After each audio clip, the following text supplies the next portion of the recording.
As I deal a lot with expedition yachts, over the years I've gotten calls from either existing clients or inquiries from new clients about a certain kind of yacht with a special mission that they're looking for. And basically what they're looking for is a vessel that they can jump in with their family and maybe a few lucky friends and travel anywhere on the globe and be entirely self-sufficient. And what they're looking for is a way to escape a bad situation on land and go someplace else on the globe where they think that they'd be better off and safer and wait out whatever it is that they were trying to get away from. So in the language of preppers and people on the internet who are extolling the virtues of having a bunker, I would have to call these doomsday yachts. And because I've gotten maybe a couple more calls about this recently, I thought I'd do a video on it and dig into it a little bit and hope that some of the subscribers here on my channel will find this interesting.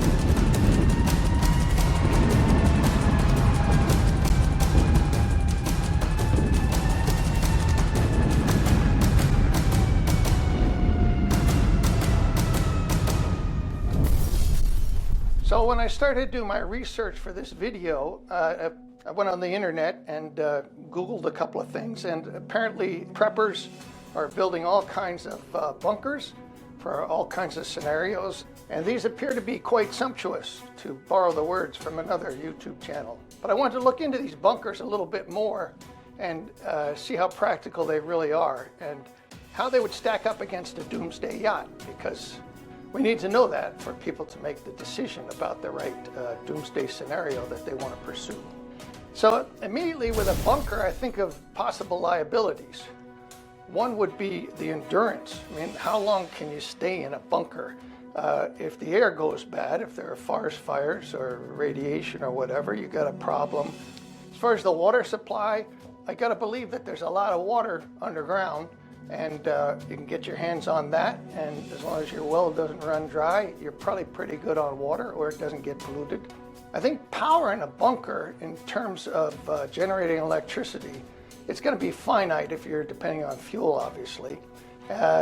If you've got solar panels and you've got your wind farm up above you there, I don't know what you do if somebody comes along and steals those or wrecks them, so that might be a liability.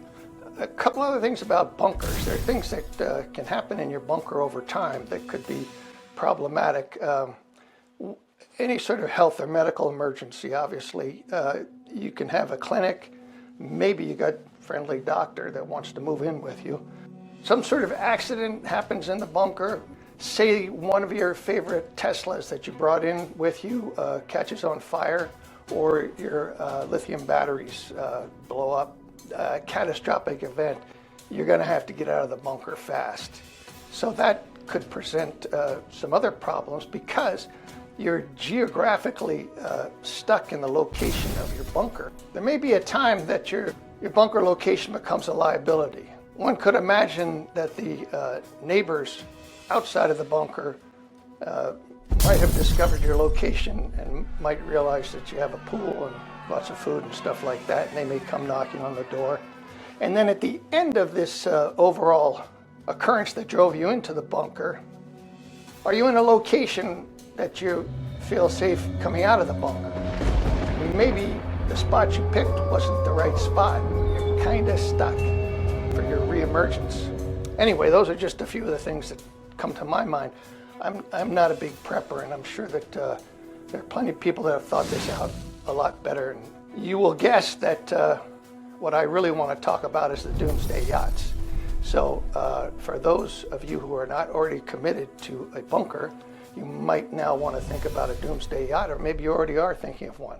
And first thing I did was go online and Google doomsday yachts. As expected, a bunch of things came up, and I just wanted to go over the options here. The first one was a coastal mansion, it was called. And it looks like an aluminum barge with spuds on it that you could zoom out into shallow water somewhere near the coast and get your spuds and beer and fishing gear and you could hang out there. So that was one option. The other one was the sort of battle wagon marine Hummer, I would call it. And so this would be a quasi-military vessel, might have a couple of weapons on board, and it looks quite awesome and rugged. And the third one that showed up was the nuclear option. And this is the design that they were offering. And those appear to be the top three that were being offered. And I think we can do better. And I'll tell you why. The mansion liabilities, it's got a very limited range. That thing is not going very far from shore. It's going to be in shallow water, so the first storm that comes along is probably going to knock it over. There's only so much you could have on board, even if you're a good fisherman, to survive over time. And it's also sitting out there probably within sight of shore. And maybe you got neighbors that want to come by and check in on you and see if you've got anything that they want. In the same way that a Hummer in the parking lot of your golf club might look, you know, pretty awesome and macho, I'm pretty sure that any size vessel that you can get your hands on and convert into a battle wagon on the sea is going to have a number of liabilities. One will be endurance, because you're going to run out of fuel or ammo at some point. And the other thing is, I guarantee you that there is somebody out there that's got bigger guns.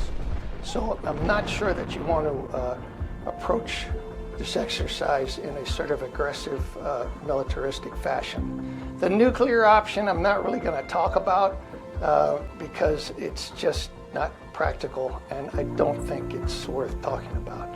Other options that I'd like to bring up, one would be the Waterworld option. So this is got sail power, it's got speed, it's got range, and you could actually set it up so that you had some wind generators on board, and you could either use your wind generators to fire up a water maker for your fresh water. And you've also got a big deck area here to collect rain. So you've got that figured out. As far as food supply, presumably you can catch fish and eat a little kelp and whatever else you need to do. Maybe grow some stuff on the deck there. It will require a certain amount of athletic ability, maybe not Kevin Costner level, but you'd have to be a pretty good sailor to take off around the world in this vessel. But I think it's a viable option.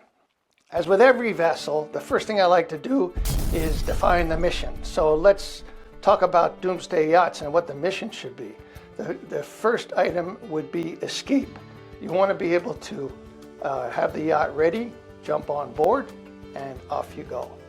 So off you go means you're going to relocate, and maybe you've thought of where you're going, maybe you haven't, but you want to have the ability, I would think, to cross oceans and go to a different continent or a different part of the planet.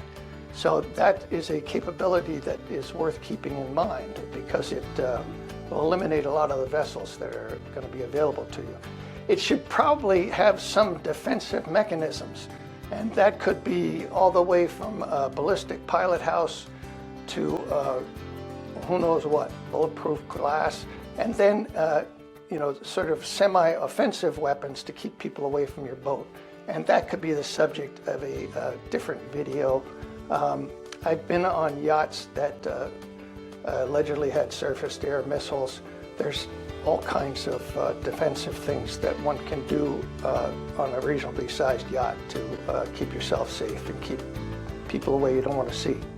And maybe the biggest mission item in planning your Doomsday Yacht is sustainability. So propulsion, if your only way of getting through the water and across the water is by diesel propulsion or any kind of carbon product, and I'm assuming you're not going to have hydrogen or methanol or something else to blow up your boat in, eventually you're going to run out of diesel. And are you welcome in the ports that have the diesel? Do they have any diesel? Those will be questions that you don't have to address if you have alternative propulsion on the vessel, and we're going to get into that. Hotel services we talk about on a yacht, we're just talking about AC, water, a waste system, refrigeration, the things that you need to live. So you've got to have those on board with redundancies. So here's an example of a vessel that meets all those mission requirements. And it was ocean proven by Captain Bligh and 18 of his loyal crew members when they were put to sea by Fletcher Christian from the Bounty. It was set loose with 5 days of rations on board and water because they figured that was enough to get them to the nearest island, and it gave them an escape mechanism from either walking the plank or being thrown in irons. It had a sail on it and oars so that they could relocate, and they went through areas that had pirates and also allegedly had cannibals. So I guess in that sense it was defensible. Sustainable. The propulsion was wind and manpower oars, no real hotel services. As far as water, they could collect water off the sails, which they did. As far as food, they had their rations on board, and they actually traveled up to 4,000 nautical miles. Their longest endurance in this little boat was 41 days. So there you have it. There's a baseline of a doomsday yacht right there. Probably not what you're looking for. The other end of the scale of what could be a doomsday yacht, there's Black Pearl and the Amazon guy's yacht, which is over 400 feet. These would make ideal doomsday yachts, and maybe they are ideal doomsday yachts. But I don't want to spend much time on these because it's pretty hard to come up with a yacht like that, not to mention the amount of money it would need to get one. So we'll look at things that are more practical. So I'm going to say what I think the ideal doomsday yacht is. You don't want something that's too big because you're going to have a village of about 60 crew on a really large yacht. You can't go into most ports, and if you do, you're going to have to tie up with the tugboats and the fishing boats, and you're putting kind of a big bullseye on yourself going around in a vessel like that. I think you also want to stay away from something too stylish, but that won't be a problem because most of these really stylish yachts are no good in the sea and they don't have range. Next is rugged for severe weather. You are not going to be able to retreat or want to retreat into a marina every time a line of weather comes through. You're going to have to ride it out. So you need a vessel that can ride out severe weather. And that is going to limit your choices because there are a lot of so-called yachts that you do not want to be out in the real ocean and the real weather on. Long range goes without saying. You want to be able to get across a major ocean and still have plenty of fuel left over to operate. In terms of nautical miles, I'd say at least 8,000, better 16,000 as far as endurance. And there are ways to stretch that endurance. We're going to talk about that, and it's obviously wind. Generation capabilities. You're going to be able to generate electricity for your hotel loads. And there are different ways to do that I'm going to talk about in a minute. A medical facility. Any good-sized yacht will have a medical facility. Challenge is going to be to have crew that are well-trained in that area. If your yacht's big enough and you're a friendly person, maybe there's a doctor that wants to come along with you. Generous crew quarters. The crew are facing all the same perils and anxieties that you are in this situation, and you want them to be able to live well. You want them to have good food, good accommodations, their own gym, places where they can go and relax and live a life. So that's a criteria. The appropriate tenders and toys, we'll get into that a little bit, but probably don't want to drag along really frivolous things, water slides, and also, some of these limousine tenders and other sort of glamorous ways of going ashore.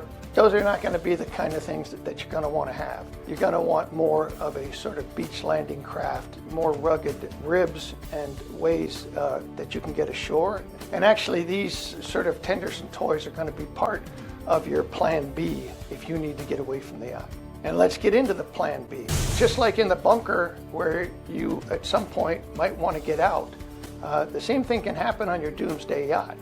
So the kinds of things that happen on vessels out in the ocean, one is people come on board that are not welcome and you don't want to see them, and if they are able to actually take over the vessel, you've got to have your plan B of how to protect yourself. We've seen yacht designs that have panic rooms, and I don't think you want to be in a panic room because then you're kind of stuck. It's like you're already locked up, so they don't have to do it. The other thing would be that the ship itself fails. Any vessel that's in class will have a whole abandoned ship capability into lifeboats, tenders, maybe helicopter.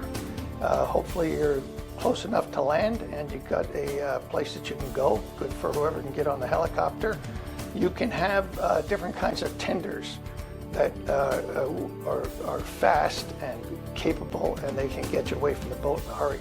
You know, you've seen submarine escapes in James Bond movies. Most of the submersibles on yachts can travel at about 3 knots. So they're really not going to get you any place that you want to go. My top recommendation is going to be get a big sailboat. But not everybody wants to be on a sailboat. So my top 5 recommendations for vessels that you might look at as a doomsday yacht. One would be an offshore supply vessel. These are extremely capable vessels. They've got huge tanks, they've got system redundancies, and on the back deck you can build whatever you want for your doomsday yacht. And this boat can be converted in a way that it looks like a commercial vessel, so it's not going to draw a lot of attention. It's going to meet a lot of the criteria that I listed before. We'll go over that again. The fast cruise supply boat, these are 29-knot boats. They're pretty big. They've got big load carrying on the back deck, so the same as the OSV, you can build it out with whatever you want.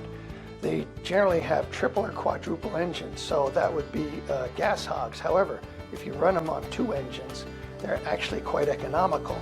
So you could rig one up to be a doomsday yacht. And the advantage there would be that you have the ability to sprint with all 3 or 4 engines and go 29 knots and skedaddle.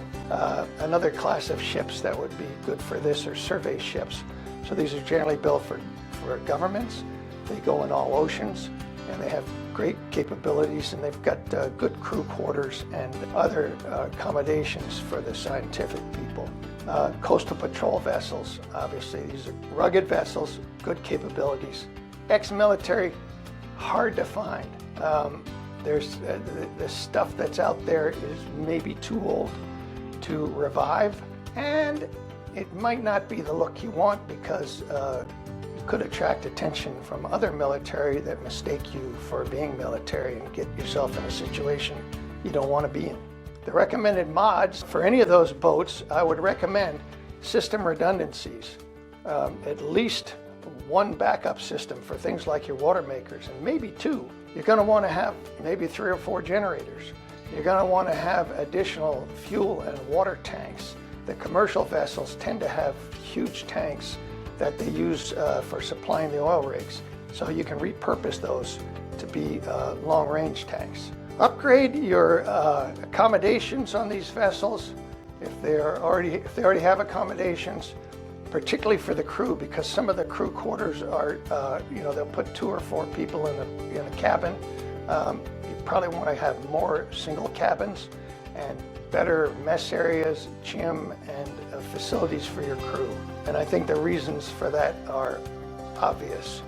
As far as ballistic and defense upgrades, again, that is probably the subject for another video.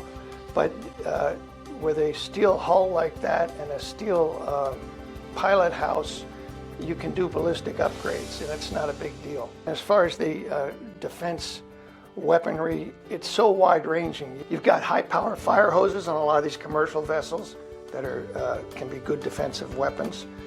And then there's a myriad of other things that I'm not going to get into here. The biggest thing for all these vessels, and it goes back to the beginning of this video, you got to have some way to capture the wind to push you through the water. There are a lot of different options for upgrading and retrofitting almost any large vessel to become wind assisted, whether it is flying a kite off the bow and let the wind pull you, or whether it is putting up things like ocean wings or some of these airfoils that Maersk and other ocean cargo carriers are using. There are a lot of those, and believe me, you could be very happy going 3 or 4 knots with some one of these wind systems versus not moving at all and being out of power. So that is something that you almost have to include on any of the options that you're doing if you want to realistically have the ability, the endurance to go to sea for an almost unlimited amount of time, to be able to transit all oceans and go anywhere on the planet with or without diesel fuel. So that's my quick take on Doomsday Yachts. Here's a vessel that we're working on now that has the sails and has all the capabilities that we talked about for a Doomsday Yacht. It is not a Doomsday Yacht, just to let you know that people are thinking about these kinds of more practical ocean crossing vessels that don't simply burn fuel to get where they want to go. And if you want to talk about a Doomsday Yacht or an expedition yacht, please get in touch.